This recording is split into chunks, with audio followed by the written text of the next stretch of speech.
USBs. Well, 12 volt. I thought it'd be a bit better to put 12 volt ones in, because then I can swap and change like USB A, USB C, whatever. Because that one there is just for the radio, and basically just, you know, signal from your phone. It's got no power charging whatsoever. But yeah, really simple job, just to put 2 USB ports in.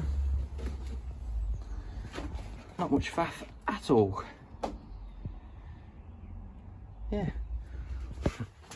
Oh, did I mention all this stuff?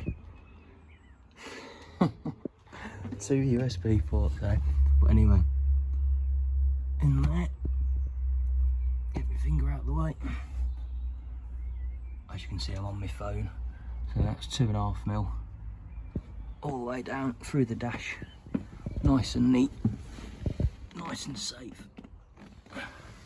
Down there, and then all I've done is Wagoed off the 12 volt 25 amp Sicky socket, I suppose you'd call it. So right, let's put this back together then.